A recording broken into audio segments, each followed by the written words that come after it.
Hi, Jeremy here at Damn Good Doctors Club.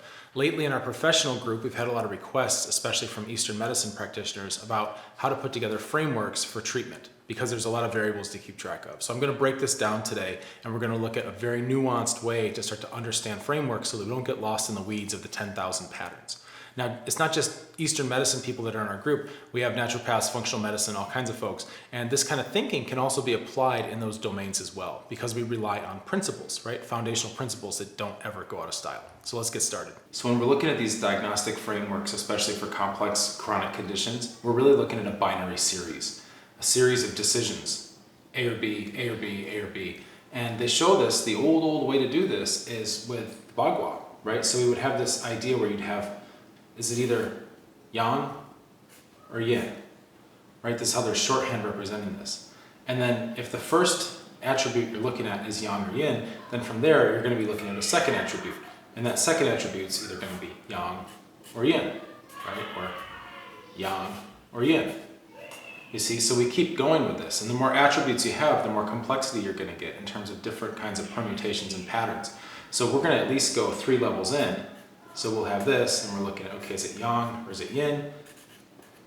Is it yang or is it yin? And I'm going to bring this back to a very practical understanding. I'm starting with the kind of more esoteric stuff because this is where everybody wants to do this. You start to get lost with these kind of diagrams, but really we need to be able to tie this back to the patient in front of us. So we start here, right? Yang or yin. And now what we'll see is as we go through these various paths, right? It could be yang, yang, yang, yang, yang, yin, right? Yang, yin, yang, all this way. Then we wind up with the classical Bagua, right? With all these different configurations. And because we're looking at 2, 2, and 2, right? That's 2 cubed. We're looking at 3 dimensions in here. Then we're going to wind up with 8 different possible combinations. So we have the classical kind of arrangement, right? You've got yang, yang, yang, you've got yang, yang, yin. See, I'm just going down the line and I'm just looking at all the different ways that this can start to manifest. See, and then, okay, so maybe we're on yin now. So yin, yang, yang, yin, yang, yin, right? And it just keeps going. Yin, yin, yang, yin, yin, yin. And now we have the opposites on either end. There's symmetry because everything's inverted, right? As you start moving forwards, these are all the inversions of each other. And this gives us the starting point of having a map of all the complexity. Now, what I'd like you to have this represent in your mind are all the different patterns you're looking at. So if your patient comes in with insomnia, right? Well, what's the insomnia pattern going on with this patient? Is it this one, this one, this one, right? What's going on here? Because this isn't just an exercise in binary thinking and a fun thought experiment. We need to be able to tie this back to the patient in front of us. So let's flesh this out a little bit. So when we start looking at a patient in front of us, what's going on with their situation, what's going on with their body and their life, and what are the different imbalances in the binary forces that govern the ecosystem of their environment. So if we have nothing to differentiate, then there is no binary, there's none of this. It's just a point in space and it's 0 dimension, right? And this doesn't happen, this doesn't really exist on our plane. So we at least have 2 attributes to be looking at. And so for example, you know, you're looking at yin and yang, but this yin and yang may be manifest in terms of deficiency and excess or cold and heat, right? Whatever kind of attributes you're looking at in terms of yin and yang manifestations, if you've got 2 of them, you're trying to make a binary diagnosis. And what we do is we have, like, for example, I'll just put cold and hot, right? So you're looking at your patient, you're going, oh, is this more of a hot patient or more of a cold patient? And trying to figure out how that works, which is great. It's totally fine. What this gives you is 2 points, right? Which is a binary differentiation, and you're only 1 dimension in because you're only looking at 1 attribute. So what we get here is 2 to the 1, right? So that equals 2 here. We want to have a more nuanced understanding of what's going on with our patients because reality is not that simple. So we're going to need to start to go from this level, right? Is it hot? Is it cold? To start moving down and start adding other combinations of things. So we might start to look at more of a grid, right? So if we have a grid, then we're looking at, it's more of a square shape. So we have our attributes here, and we have cold, right, hot, and then we could have dry, damp, right, or whatever attributes you want to compare. We're taking 2 different ways that yin and yang manifest, and we're starting to cross-reference them. And this will start to give us a more nuanced picture of our patient, because if we only have one thing we're looking at, right, we're just in the first dimension, we're linear, then what we have is, okay, this person's hot or cold, and that's it. And everybody knows that that's maybe a good starting point, but there's going to be differences, aren't there, between your hot patient who's dry and your hot patient who's damp. So we're trying to find which quadrant now does this patient tend to express their imbalance. So we're starting to evolve our understanding. And we can, of course, we can draw this as a square because that's what it is. And we've now gotten to a point where we have two things we're looking at, but we're looking at two sets of two things, right? And so we're into the second dimension here, which is represented by 4. And so we'd have the 4 corners, right? And that's how we define a square. So first dimension is defined by a line, second dimension is defined by a square, right? Now, as we get a more and more granular understanding of what's going on here, we're going to find that we need to jump another dimension. So we have this. We're now looking at a 3-dimensional grid. So we would have our initial grid here. I've just tilted it. And then we're going to have also, guess what? An up and a down to it. And now we're moving into cube land, right? So we have this 3-dimensional matrix we're looking at. And these, of course, get progressively more difficult to draw on a flat plane, but you get the idea. So I'm still looking at my parameters. Initially, I've got, let's say that cold lives here and hot lives here. So these are this right here is my initial square from the last step. I know my writing's kind of messy and rough, but there we go. I'm using a Sharpie on plywood, right? So cold and hot, see, cold and hot. So we've just taken this and tilted it so that we can now express it upwards and downwards. And then we've got damp here, right? We've got dry here. We've got that. Now, what else could we be cross-referencing this with, right? Maybe it's excess and deficiency.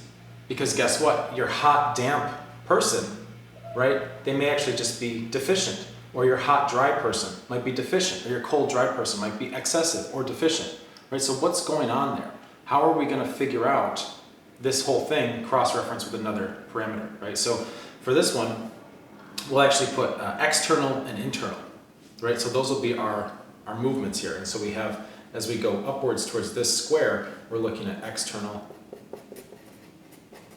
And as we go downwards towards this square, this face of the cube, then we're looking at internal.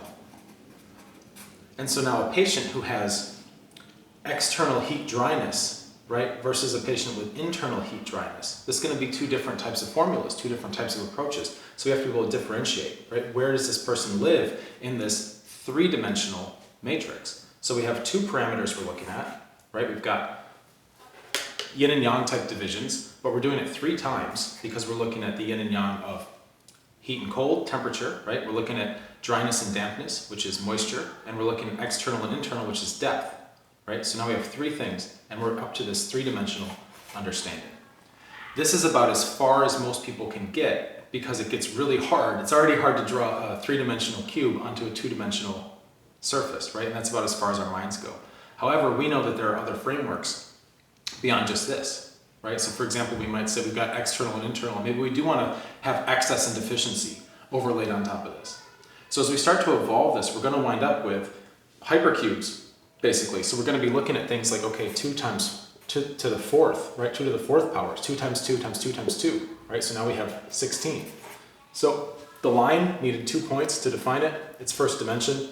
The square needs 4 points, right? 4 corners to define it, its second dimension. The cube needs 8 points to define it, and it's 1, 2, 3, 4, 5, 6, 7, 8, and that's third dimension, yeah? So now we need to go to the 4th dimension. We need 16 points to define this shape, and what we're going to wind up with is the hypercube, or the tesseract. And so I'm just going to kind of rough this out, but you've got your little cube inside of a much larger cube, right? And they're kind of working together. And what's going on here is now we've got connections from every point to every point within this thing, and it can start to get kind of gnarly and nutty looking, but there you go. And just know this is not a static thing either. These shapes are constantly bending and moving, and it becomes really paradoxical to try to see this in a 2-dimensional, let alone 3-dimensional space. But what we wind up having are 1, 2, 3, 4, 5, 6, 7, 8, 9, 10, 11, 12, 13, 14, 15, and 16 is right there. And we've got our 16 points defining our hypercube, which represents taking this one more level down in terms of differentiation. So for every one of these, we can have another yin, another yang, right, to bifurcate, to make it even more nuanced. What we're going to do, instead of trying to visualize this, because this gets really tricky, instead of trying to visualize this, what I'm going to do is take you back over here, and we have this cube, right? And all we're going to do is right at the split, okay, right at the division between external and internal, we're just going to take this cube and we're just going to open it. We're going to it's cut here like a sandwich, right? And we're just going to peel the bread open and set it next to itself. So what we get in that case is we're going to have a three-dimensional half of a cube that's left here, right? And this is how we start making these frameworks. So we've got a three-dimensional half of a cube, and then we've got another one right next to it, like this, another half of a cube. So what we've done here is we've just opened this out. And now we know that there's a grid inside because this is still inside here. So what we're looking at, I'm just going to do like a dotted line. I think that'll probably be easier to follow. We have this, and we have this. So what we're looking at here is we've got dryness right up here. So this quadrant is going to represent dryness. So I'll put it here like this. Dry, dry, damp, damp. See, because I just opened it up, right? And then we'll put hot and cold, right? And hot and cold like this. So we have that, and now on one of them we're doing the internal, right? And on the other we're doing external. So you can start to look at it that way. It can get really, it starts to get complicated, right? But this is easier to start to look at and go, okay, in terms of internal, I just need to be figuring out where I am. It became two-dimensional again. In terms of external, I just need to figure out where I am. It became two-dimensional again. So this is a way to kind of imply all these relationships with a simpler diagram. And how this looks if we get rid of the dimensionality would just be two frameworks, right? So we just have this, like this, next to each other. And so we're going to have dry, dry, damp, damp, right? Hot, cold, hot, cold. And then we've got kind of some delineation here because this and this are two different situations, right? So I want to be able to go, okay, this is the internal, this is the external. And this is really important to start to understand these kind of visual frameworks because this stuff is nice, but it doesn't get you to an herb formula so easily. This will. If you can start to see your patient go, okay, we've got damp heat and it's internal, then you know they start to live here. We've got herb formulas for this. You could populate this whole thing with a logistical framework of if they fall into these squares or different combinations of these squares, what kinds of formulas are you looking at? What are you thinking, right? But the next piece on this is where it gets really fun because now we're going to look at the different burners in the body. So we're taking all this, like if this wasn't complicated enough, right, to where you get to a cube understanding and then we're pushing it now to hypercube, fourth dimensional understanding, we're now going to also layer these into the respective burners of the body. So check this out, right? We start to make a sketch of the thorax, basically, right?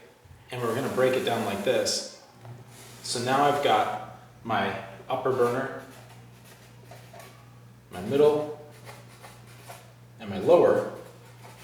And all I'm going to do is take this framework and plug it in for each of these because people can have different situations, right? Over here, we're getting a very oversimplified, basic look at our patient and what's going on. And now we're going to zoom into this, right? So we're evolving our understanding of the person's whole body, and now we're going to take that and zoom it into the microcosm, the fractal of what's going on in any one particular burner or organ area, right? So now we have a framework in here. We've got a framework in here, grid, right? Grid, grid, grid, right? Grid here. And what's going on? We've got dry down this column, we got dry down this column. We've got damp down this, we've got damp down this, right? We've got hot here, cold here, hot here, cold here, hot here, cold here. And then we've got internal, right? And we've got external. And you want to start thinking like this because you're going to be asking questions to try to figure out what's happening in each of these squares, right? And you start to diagnose this as part of starting to figure out how many little votes you get based on symptoms and pattern presentation. What's their tongue look like, right? So for example, if somebody's tongue was really, really thick and swollen, right, then we're thinking, okay, there's probably some dampness, some fluid retention there. So we're gonna start looking at these columns here, right? And if the tongue's really thick and swollen, for example, just on the end, on the tip, then it's like, okay, there's some kind of dampness in the upper burner, something's going on here. Now we gotta figure out, is it hot or cold? Well, that swollen tongue tip is red, right? Okay, there we go. There's also a big yellow coating over top of it. All right, good, we're getting more and more signs that are pointing towards this. So we can start to connect the dots through all these grids and get a really, really comprehensive picture of what our patients are doing. And this will help us land at herbal formulas that make more sense for what's going on with them, especially people with mixed picture presentations. So there might be somebody with dryness in the lungs, liver qi stagnation, and they're getting UTIs all the time. And you gotta figure out what's going on there, right? Because maybe the UTIs are actually due to cold. It's like cold, like frothy, foamy urination. It's not burning, it's not hot, it's just kind of a heavy cold feeling, right? But you want to say, oh, they have a heat presentation because I'm seeing that, and the liver qi stagnation is making heat, right? But it doesn't mean they're hot 100%. So having these frameworks in mind will start to flesh out your clinical clarity. This is not the whole thing. This is one tiny piece just to start to organize patterns, let alone an algorithm, because none of this whatsoever, this is incredibly valuable, but none of this will help you with the time projection and the prognosis, which is where the real gold is. If this kind of thinking resonates with you and you want to improve your clinical clarity, amongst other things like fractal systems and personal cultivation, which are the 3 pillars we work on within Damn Good Doctors Club, you might consider applying for our group. It's free to join. It's by application only. I'm going to be very thorough when I look at your application, and I only let in people who seem like to be an excellent fit for what we do and the culture of our group. But if that's you, you'll find the link. It's nearby, and I'll take a look. All right, let's get to work.